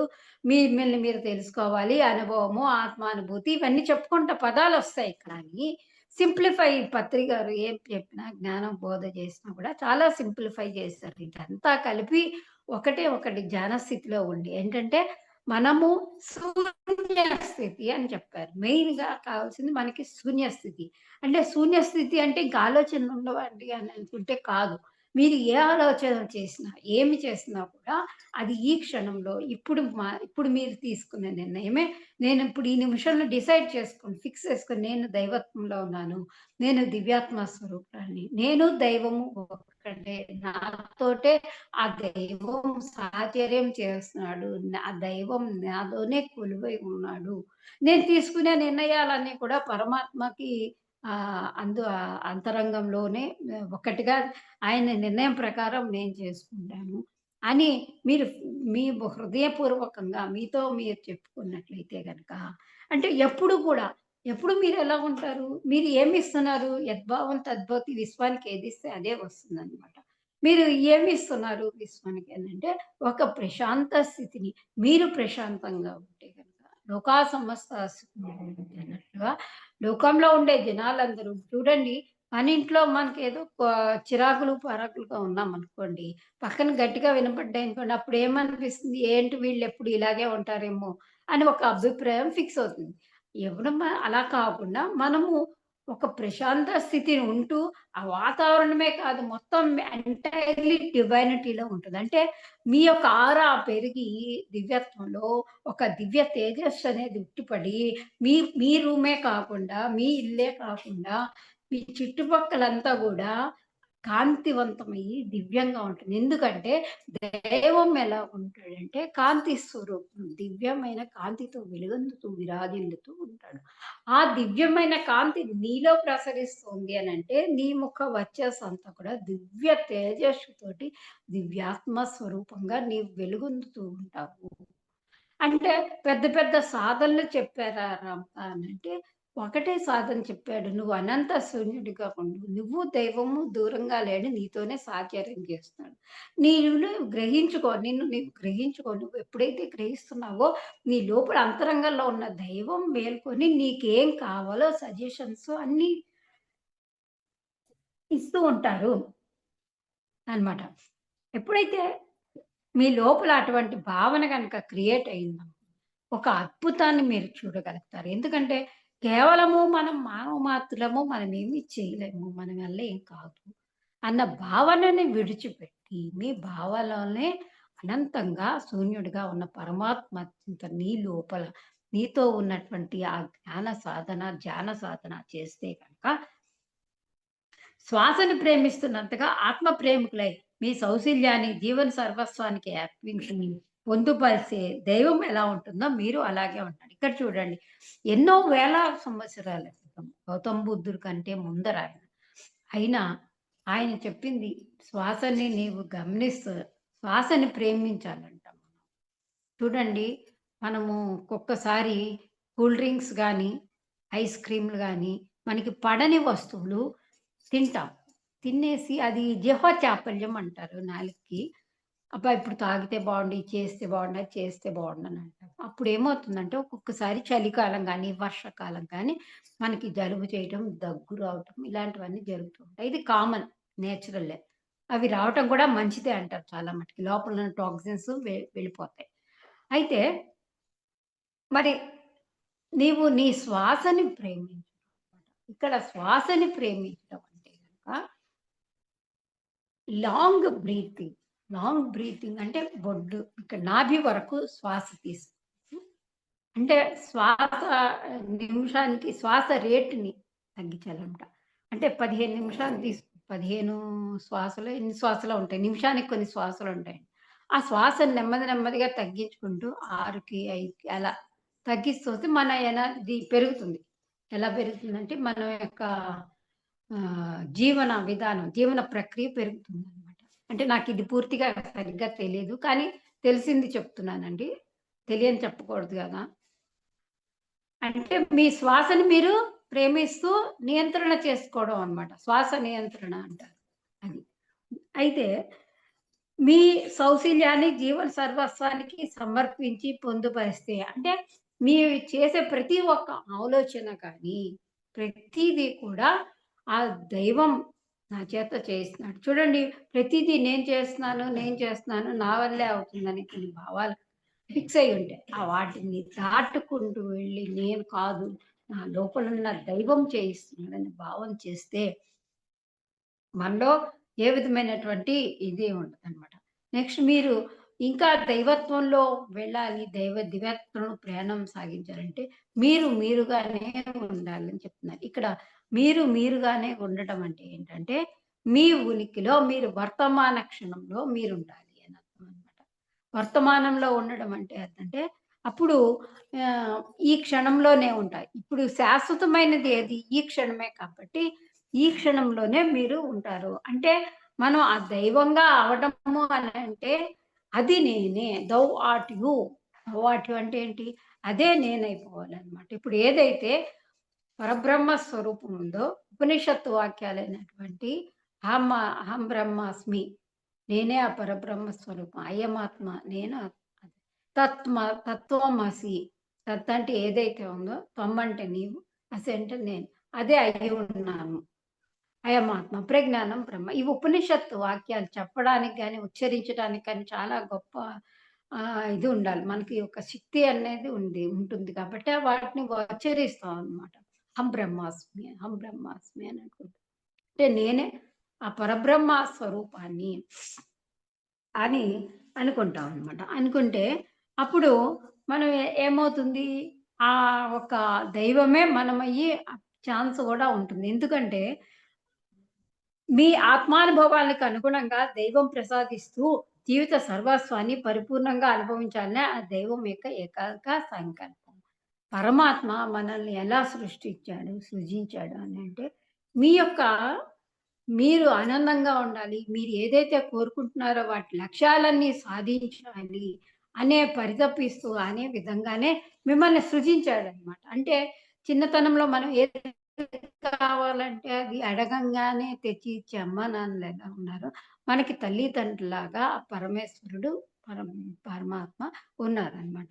అలాగే మీరు ఏదైతే ఆత్మానుభూతులు అంటే ఇక్కడ ఆత్మానుభూతులని ఈయన ఎందుకు ఎక్కువగా రామ్‌తా సబ్జెక్ట్‌లో అన్నారంటే, ఆత్మని మనం తెలుసుకోవడం కష్టము అని అనుకుంటాము. కానీ మన లోపలికి మనం వెళ్లి, మనమే ఆ దివ్యాత్మ స్వరూపులము అని మనం ఎప్పుడైతే భావన చేస్తూ మనతో మనం ఉంటామో, ముఖ్యంగా మనంగా ఉంటూ వర్తమాన క్షణాన్ని ఎప్పుడూ ఉపయోగించుకుంటూ ఉంటామో, అప్పుడేం జరుగుతుందంటే మనం ఏదైతే అనుకుంది అంటే లా ఆఫ్ అట్రాక్షన్ అనేది ఉంది చూడండి. మీకు తెలిసే ఉంటుంది. ఏది కోరుకుంటే అది విశ్వం నేను ఏది అడిగితే అది ఇస్తుంది. అంటే ఇప్పుడు నువ్వు ఇది కావాలి అని పర్టిక్యులర్‌గా విజువలైజేషన్ చేసుకున్నావు. ఒక పెద్ద బిల్డింగ్ కావాలి నాకు ఏది కావాలంటే విశ్వంలో అనేక సంపద కూడా ఉంది. ఆ సంపద నీ దగ్గరికి వస్తుందన్నమాట. అలా పరమాత్మ నీకు ఏది కావాలన్నా నీకు ఒక అనుభవం రూపంలో తెలియచెప్తున్నాడన్నమాట. అంటే ఒక లాస్ వచ్చినా, ఒక నష్టం ఒక లాభం వచ్చినా, నష్టం వచ్చినా, ఇష్టమైన, అయిష్టమైన, ప్రేమైన, ద్వేషమైన ఇవన్నీ ఎలాగ ఉన్నాయంటే వీటన్నిటిని కూడా అనుభూతుల రూపంలో, ఆత్మానుభూతుల రూపంలో నీకు క్రియేట్ చేసి ఇస్తున్నాడనమాట. అప్పుడేమవుతుందంటే మనకి అదంతా కూడా ఎవరిది? నేనే. నేను అంటే ఎవరు? ఆ దైవమే అన్న భావన కలిగిస్తూ ఉంటనమాట.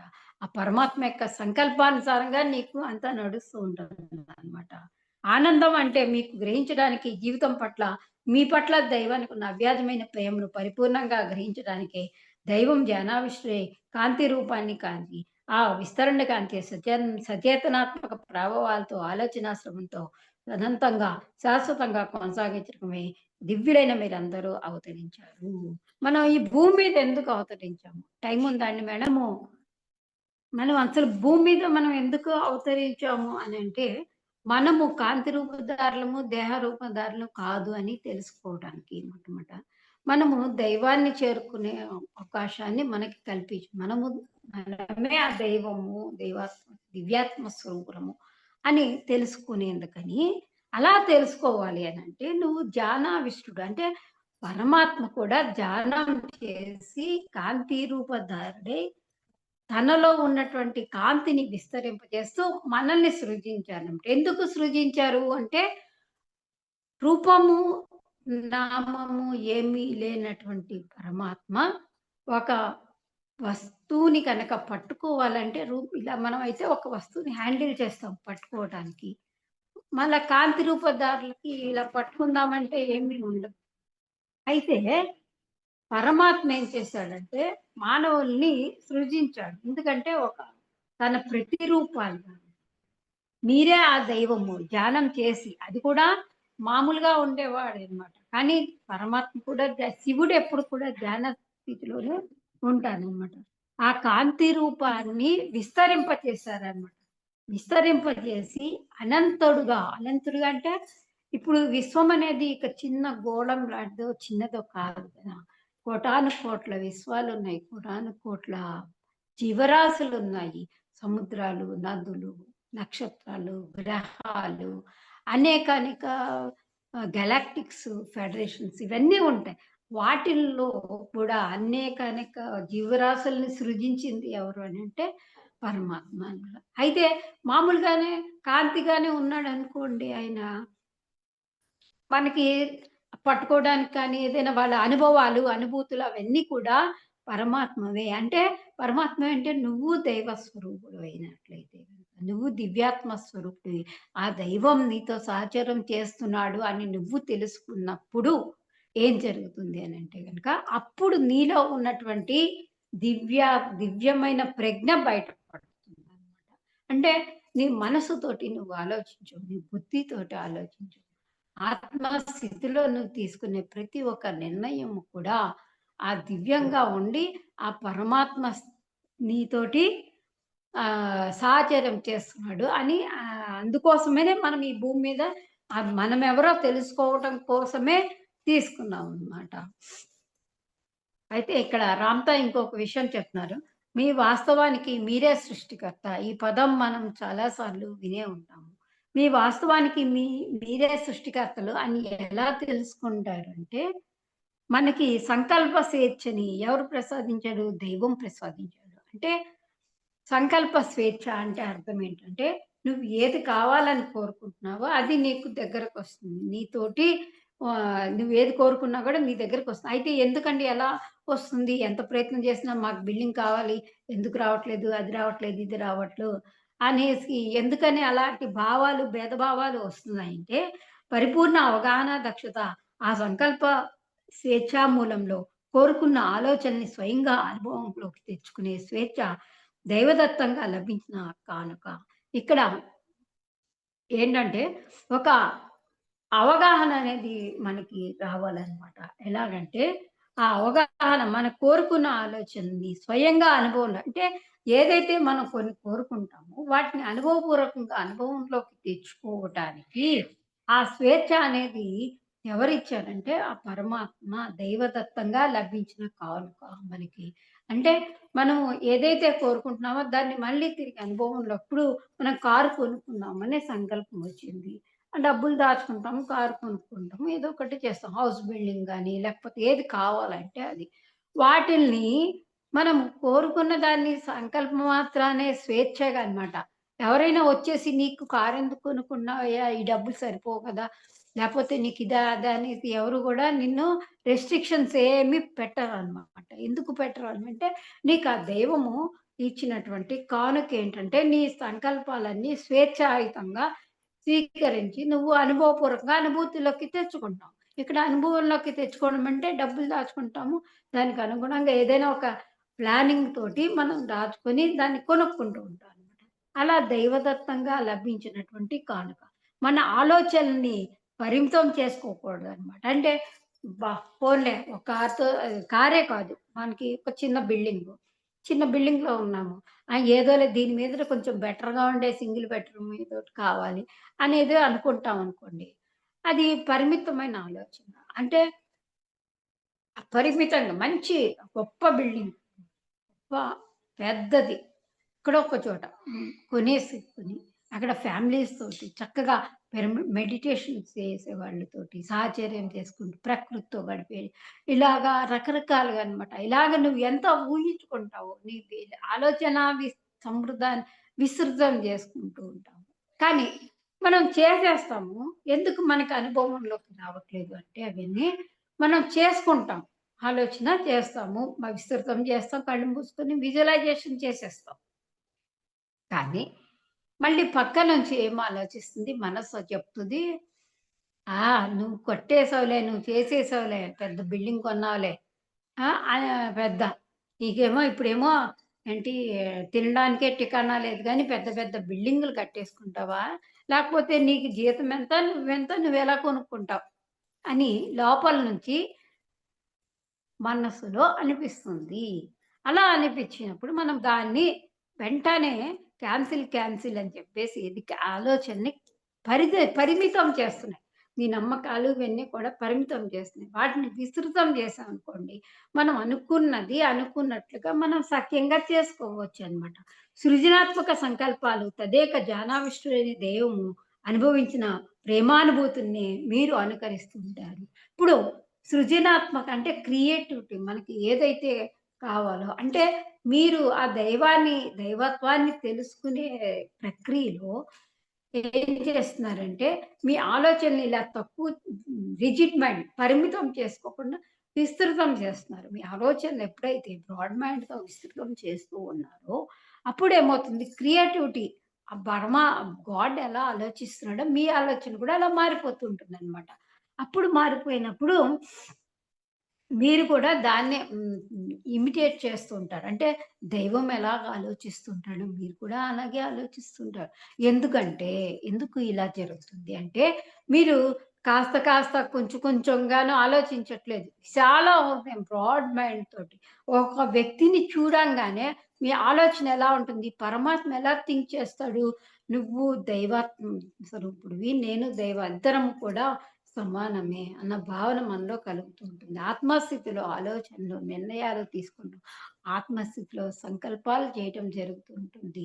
విశ్వ కళ్యాణానికి తోడ్పడేటువంటి ఎన్నో పిరమిడ్స్ కడతాం గానీ, లేకపోతే మీ యొక్క కాంతి శరీరం విస్తృతపరచుకొని, ఆ కాంతిని ఎక్కడైతే శాకాహారులుగా మారాలని మీరు సంకల్పం చేస్తున్నారో అంటే మాంసాహారులుగా తినే ఒక ప్రదేశానికి ఆ కాంతిని మీరక్కడికి అంటే మీ యొక్క శక్తి క్షేత్రంలో ఉండేటువంటి కాంతిని అక్కడికి పంపిస్తున్నారు. అన్నీ అంటే పరమాత్మ అక్కడ జీవహింస ఇష్టపడరు. కాబట్టి మనకు కూడా ఇష్టం లేదు కాబట్టి ఆ జీవహింస మానటానికి మన కాంతి క్షేత్రం విస్తరిస్తూ అక్కడ కాంతిని ప్రబలం చేస్తూ ఉంటానన్నమాట. మరి అలా ఉన్నప్పుడు పరమాత్మ ఎంత ప్రేమగా చూసుకుంటున్నాడో మనల్ని, మన హృదయంలో గూడా అదే విధంగా రిజిడ్ మైండ్‌తో కాకుండా విశాలమైనటువంటి అనంతమైన ప్రేమ, విస్తృతమైన పరిధి అలా వస్తూ ఉంటుందనమాట. అలా వస్తుంటే అంతరంగంలో ఈ లోపల ఎంతో ప్రేమ ఉన్నది. ఆ ప్రేమని బయటకు తీయాలనమాట. అంటే మరి ఎందుకండి నాకు ఆ ప్రేమ ఉందండి, వాళ్ళెవరో అర్థం చేసుకోరు నన్ను అని ఏవేవో అన్నెసెసరీ థాట్స్ అన్నీ వచ్చేస్తూ ఉంటాయి. అవి వాటన్నిటికి చెక్ పవర్ పెట్టేసి, నా హృదయంలో పరమాత్మ కొలువయ్యాడు. నాతో నేను కాదు, పరమాత్మతో నేను సాహచర్యం చేస్తున్నా. ఆత్మానుభూతులు నాకు సొంతంగా ఉన్నాయి. ఆ పరమాత్మ ఇచ్చినటువంటి ఆలోచన ప్రక్రియలన్నిటిని కూడా నేను విస్తృతం చేస్తున్నానని భావన చేసినట్లయితే గనక మీరు కూడా ఆ దైవంతో కనెక్ట్ అయ్యి ఉంటారనమాట. ఏ సత్యమైనా, ఏ అ అభిమతాన్నైనా, ఏ సంకల్పాన్నైనా మీరు సృష్టించుకోవచ్చు. అంటే ఏ సత్యమంటే మీరు దేన్నైతే సత్యమని అనుకుంటున్నారో అది మీకు స్థితమయ్యి మీకు అనుభూతుల్లోకి, అనుభవంలోకి వస్తూ ఉంటుంది. ఎందుకొస్తుంది అనంటే, మీరు ఏదైతే అభిమతం మీరు ఏదైతే కోరికలు ఏది కోరుకుంటున్నారో అవన్నీ కూడా మీకు జీవితంలో ఇక్కడ అనుభూతులు, అనుభవాలు ఎక్కువగా చెప్పారు. ఎందుకంటే మీరు ఏ ఈ కేవలము ఒక్క సంకల్ప మాత్రాన్ని విశ్వాన్ని సృష్టించగల శక్తి మీలో ఎలా ఉందో, అంటే మీరు కళ్ళు మూసుకొని ఒకసారి పరమాత్మ నేను కనెక్ట్ అయిందా అని మీరు ఎప్పుడైతే అనుకుంటూ ఉంటారో, అప్పుడు మీకు ఆల్రెడీ ఆటోమేటికల్లీ మీరు అదయ్యి ఉన్నారు కాబట్టి, దో ఆట్ యు అంటే అదే మీరు అయ్యి ఉన్నారు కాబట్టి, ఆ ఒక్క సంకల్ప నియమానికి అనుగుణంగానే విశ్వం గూడా మీకు క్రియేట్ చేయబడుతుంది. ఇస్తుంటుంది. అటువంటి ఆలోచనల వైపే మీరు ప్రయాణం సాగిస్తూ ఉంటుందన్నమాట. మీరు అందుకని ఏ సంకల్పాన్నైనా చేసేటప్పుడు ఈ సంకల్పం నాది కాదు. పరమాత్మ యొక్క దైవ సంకల్పమే నా సంకల్పం. అనే భావన మీరు చేస్తూ వెళ్తే గనక మీరు దైవంతోటి సమానంగా ఉంటారు. అని సమానంగా అంటే మీరు ఆ కనెక్టివిటీ పెరుగుతూ ఉంటుందనమాట.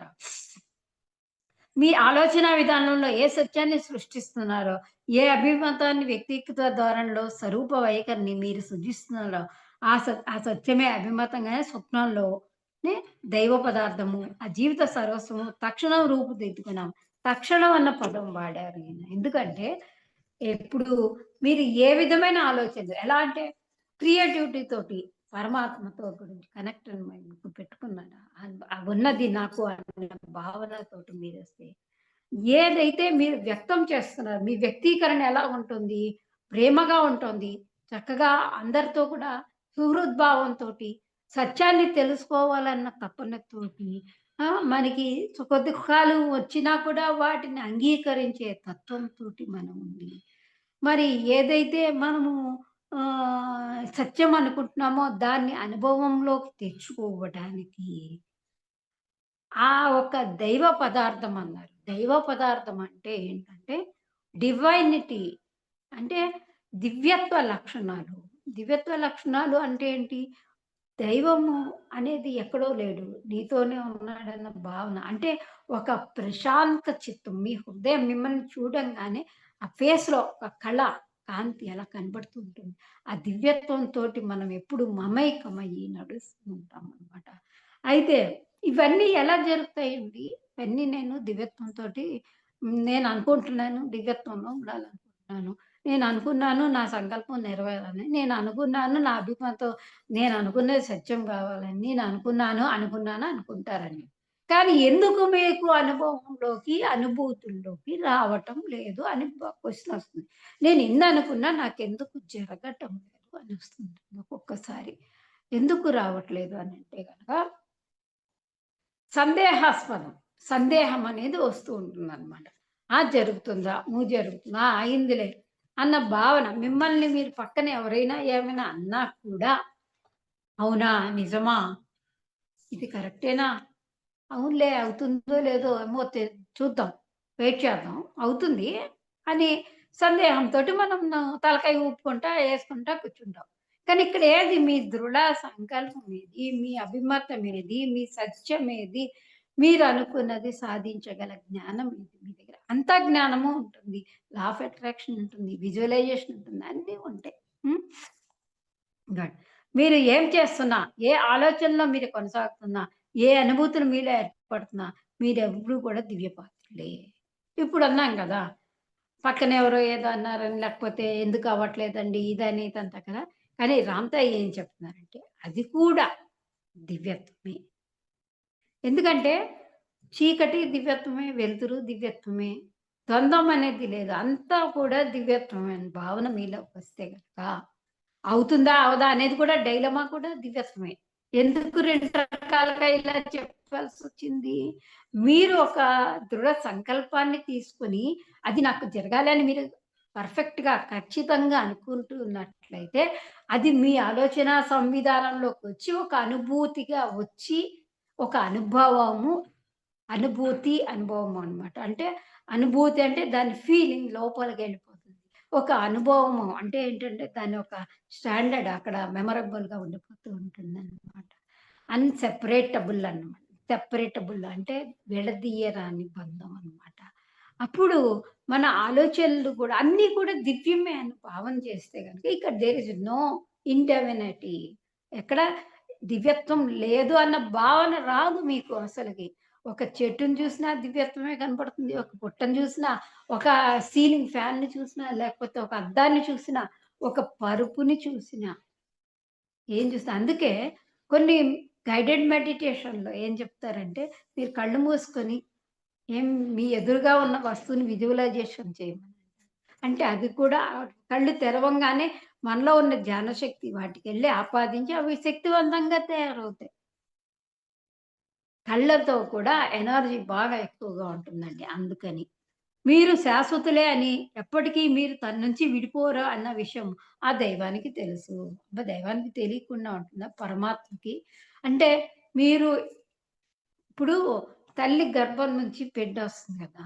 ఇప్పుడు అలాగే తల్లి దైవమైనప్పుడు బిడ్డ కూడా దైవమే అవుతుంది గదా! అలాగే పిల్లి కడుపున పిల్లే పుడుతుంది. పులి కడుపున పులే పుడుతుందన్నట్లుగా మనం దివ్యమైనటువంటి దివ్యాత్మ స్వరూపులము అని ఎందుకని మనము అంతలాగా మన దివ్యత్వాన్ని మనం మర్చిపోయామా? మర్చిపోయిన దివ్యత్వాన్ని మనం మేలుకొలుపు పాడుతున్నాం అన్నమాట. అందుకని చెప్పేసి దైవానికి తెలుసంట. అయితే అంతా సత్యమే. అసత్యం అనేది లేదు అని చెప్తున్నారిక్కడ. అంతా సత్యం. అంటే ఏంటండి? అసలు అసత్యం అనేది ఎందుకు లేదండి? అన్న భావన మనలోకి వస్తూ ఉంటుంది. అయితే నువ్వు చూసే దృష్టికోణాన్ని బట్టి దృశ్యం మారుతుంది. మీకు సత్యం అనిపించింది. నాకు అసత్యం అనిపించింది. అప్పుడొచ్చి ఏవండి ఇది అబద్ధము, ఇది అసత్యమండి. మీరిలా ఉండకూడదండి, అలాగ ఉండకూడదండి. మరప్పుడు అక్కడ ఏమవుతుంది? నో కామెంట్, నో జడ్జ్‌మెంట్‌ని ఇంప్లిమెంట్ చేసుకోవాలి. మీ భావాలు, మీ ఆలోచనలు, మీ పద్ధతులు మీవి. నాకొచ్చే అనుభూతులు, అనుభవాలు నాకే. కానీ దృష్టికోణం తప్పకుండా మనము అంతా గూడా దివ్యాత్మ స్వరూపులమే అన్న భావన ఉన్నట్లయితే మనలో మీకు మీది సత్యము, నాకు నాది సత్యము అన్న భావన ఉన్నదంతా గూడా సత్యమే అన్న భావన మనలో కలుగుతూ ఉంటుందన్నమాట. అప్పుడు మీరు ఊహలు కల్పితాలు అంటే ఏంటి? కళ్ళు మూసుకొని అదేదో జరిగిందండి నాకు. అది నా ఊహే అనుకుంటాను నేను. ఇది అబద్ధమండి. అలా నా భావనండి, నా ఆలోచనండి, ఇంతేనండి అని నేను అనుకుంటున్నానండి. కరెక్టో కాదో నాకు తెలీదండి అని అనుకుంటే, ఊహలు కూడా, కల్పితాలు కూడా అన్నవి కూడా సత్యమే అని చెప్తున్నాడు. అంటే ఎంత గొప్ప నాలెడ్జి మనము, ఎంత గొప్ప ఎనర్జీ ఫీల్డ్ మనం పెంచుకుంటే ఆ మహావాక్యాల్ని మనం అనుభూతిలోకి తెచ్చుకోగలుగుతాం. అంటే అర్థం ఏంటి? ఎవరిని కూడా ఇప్పుడు ఎక్కడ చూసినా మనం ఏం చేస్తున్నాము? పక్కవాడిని విమర్శిస్తున్నాము. అవతలి వ్యక్తి ఇలాగున్నాడా అని కామెంట్ చేస్తున్నాము. ప్రతీదీ కూడా ఇలాగ జరుగుతూ ఉంటుంది కదా! వాళ్ళ ప్రకారం వాళ్ళు కరెక్ట్ అయితే, నా ప్రకారం నాది కరెక్టే అని నువ్వు గనక డిసైడ్ చేసుకున్నట్లయితే, ఊహలు, కల్పితాలు అన్నీ కూడా సత్యాలే. ఓ మహదాశయపు ఆలోచనలే అవన్నీ నిర్మితమైనాయి. అంటే ఇప్పుడు నువ్వు ఊహించింది ఇప్పుడు నీకు కరెక్ట్ కావచ్చు అవతల వ్యక్తికి. కానీ కొన్నాళ్ళయిన తర్వాత అదే పర్ఫెక్ట్ అయిందనుకోండి. అవును గదా! అప్పుడు నేను ఊహించుకున్నాను. ఇప్పుడు అదే జరిగింది. అలాగే జరిగింది. ఎందుకు జరుగుతుంది? యద్భావం తద్భవతి. నువ్వేది ఊహించుకుంటావో అదే జరుగుతుంది. దైవ మానసంలో మీరు ఓ మానసమే కాబట్టి దైవం దృష్టిలో ఏంటంటే అంతా సత్యమే. సత్యం అంటే ఇక్కడ అర్థం ఏంటి? నేను దేహాన్ని కాదు ఆత్మస్వరూపాన్ని అని తెలుసుకోవడం. దైవం నీతోనే ఉన్నాడు. నీతోనే సాహచర్యం చేస్తున్నాడు. నువ్వు దైవం వేరు కాదని తెలుసుకోవడము. అప్పుడు మనం ఆ దైవం చేసే సంకల్పాల్లో మనం కూడా ఒక మానసమే పుత్రులం కాబట్టి అన్నీ కూడా సత్యాలే. అసత్యాలనేది లేదు అని మనం తెలుసుకోవడంలో ఈ రామతా విజ్ఞానం ఇవాళతోటి మనకి రెండవది పూర్తయిందండి. థాంక్ యూ వెరీ మచ్ అండి. Thank you madam. Thank you so much madam. మా ఛానల్‌కొచ్చి ఎంతో గొప్ప ఆత్మజ్ఞానాన్ని అందించారు మేడం. Thank you madam.